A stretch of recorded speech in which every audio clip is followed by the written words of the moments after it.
Hello there, and welcome back to Kerbal Space Program New Zealand Reborn. It has indeed been a while if you were watching these as they come out. I very much apologize for that because things have been going on and I was not able to edit the videos.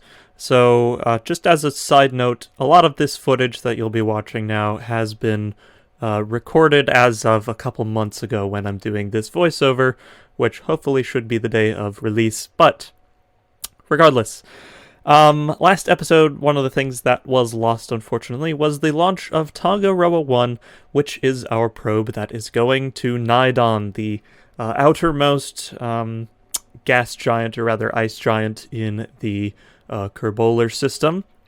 And this one initially was going to take a very long time to get there, but doing some mid-course maneuvers, I think we're able to cut it down to 11 years or so.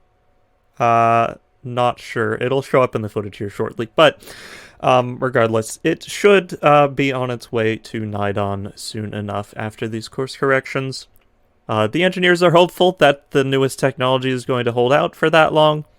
It's possible, especially our next probe, the one to Pluck, which is the outermost planet, period, may crap out on us before it reaches its destination. But, sacrifices have to be made. We are not doing easy things here at the Space Agency, so that is something that we will have to continue to deal with in the future. As much as we wish our technology to last as long as it does, it will not always. So this is Firo 1, pronouncing that correctly. This one was going to take like 50 years to reach Plock. You can tell that's certainly not a very good timeline. So after these mid-course maneuvers, we're going to get on track, and it's going to intercept in about 21 years, I think.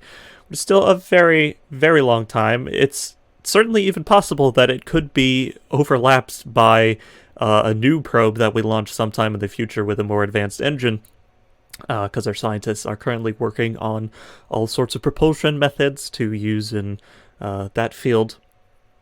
But regardless, we do have our New Auckland colony ready to launch our newest probe, the Ranginui 1, to Erlem. This is yet another gas giant that's going to give us tons of data on various things.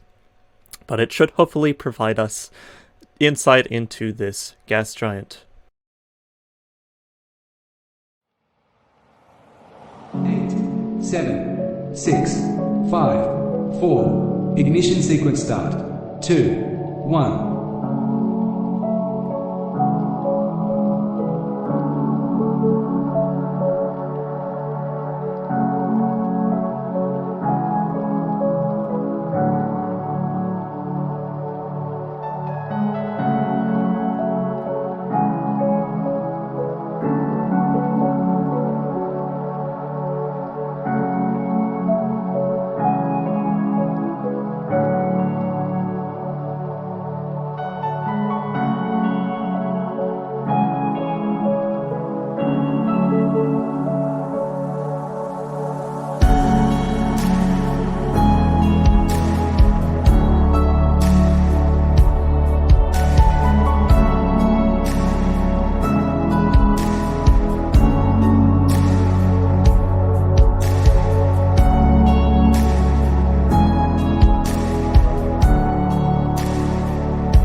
now that the ground support systems have been tested on New Auckland, we are finally ready to begin launching the parts to construct our Duna colonization ship. This vessel is going to be called the NZSS Valentina after our fallen astronaut all those years ago, and it's going to be crewed by 8 of our most experienced and bravest pilots. This mission is the culmination of decades of work and shall hopefully bring New Zealand one step closer to the future.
The crew of the Valentina, having safely reached Duna, begin pouring through the many experiments they brought for the mission. Among these experiments, mission scientist Bob Hagens performs the first ever EVA around Duna, while pilots Jebediah McLaughlin, Svetlana Angelica, and Oliver Nicholas begin preparations to intercept with Ike.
With Jebediah and Svetlana at the helm, the Duna ascent and landing vehicle achieved soft contact with the ground, and Jebediah confirms to the ground crew back on Kerbin that the Kiwi has landed.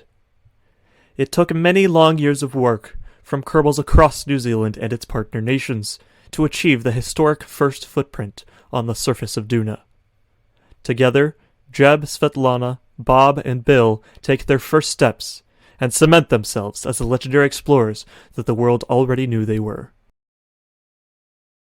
Despite long years of tension, celebrations ring out across all the nations of Kerbin. For once, all Kerbals able to come together to appreciate what they have in common: the drive to explore the cosmos. As the chief engineer on board, Bill Green begins the assembly of Adam's base, which is to be the crew's new home for the next few years. The task is not easy, but in time the fully assembled structure is ready for habitation, as Bill and Bob take the Duna exploration vehicle out on an expedition to collect data on the planet's various biomes.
While the Valentina and its crew do work on the surface and in orbit of Duna, the scientists back on Kerbin have been delving into the data gathered from these missions and unlocking a veritable treasure trove of new advancements, particularly in propulsion and habitation, ready to advance New Zealand into the future.